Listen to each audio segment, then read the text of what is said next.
Ayaka and Mona are a great core choice in a team building, especially if you round up your team with another Cryo and a Nemo character, making an Ayaka freeze team. This team is built around maximizing Ayaka damage with Rosaria as her battery plus another Cryo character to activate Cryo Resonance, Sayu as the healer and a VV support to shred the enemy's resistance, and of course Mona as the buffer with her burst and to freeze the enemies activating the Blizzard Strayer artifact. With the way this team is built, you can also use TTDS on Mona to buff Ayaka with a lot more attack bonus. What makes a freeze team so good is partially because of how broken the Blizzard Strayer artifact is. With Cryo Resonance and a frozen enemies, you can get up to 55% crit rate with this artifact. To put it into perspective, a 2-piece set artifact like Gladiator will give you around 3 substat value, while the 40% crit rate from this artifact will give you around 12 substat value, which is a pretty significant difference. You can get another crit circlet value with the set bonus alone, even if you have to fulfill the condition first.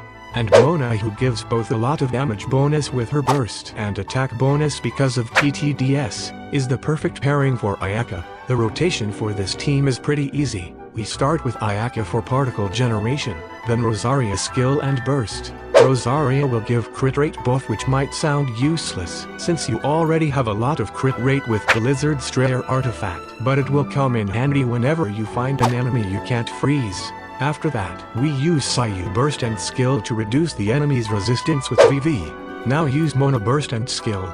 We use Mona skill later so the enemies will freeze longer, because her skill will last on the field just a bit longer. Then switch to Ayaka to transfer TTDS buff and use Ayaka dash to activate her passive.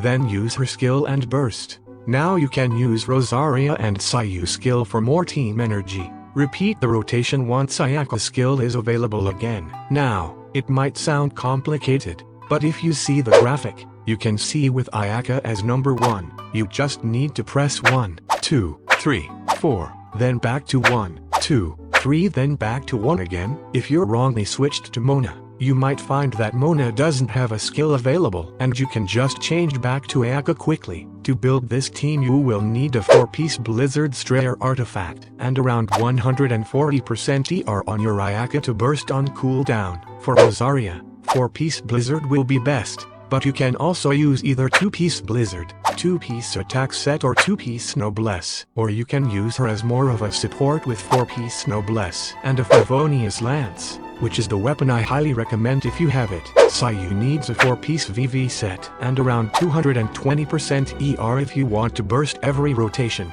but fortunately, you don't really need her to burst every time, because she can still reduce the enemy's resistance with her skill. And finally, Mona will need around 190% ER to burst off cooldown. For the artifact, 4-piece Noblesse will be great, especially if you don't build Rosaria with it. If not, then a 4-piece Tenacity of Millilith will also be great, since her E will constantly attack the enemy, while Ayaka is casting her burst. Emblem set is also great to help with her energy recharge.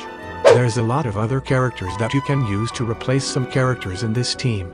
If you don't have Mona, you can use Xingqiu instead. If you don't have Rosaria, you can use Kea or Diona as the healer, and change Sayu to Sucrose or a Nemo Traveler to group the enemies easier.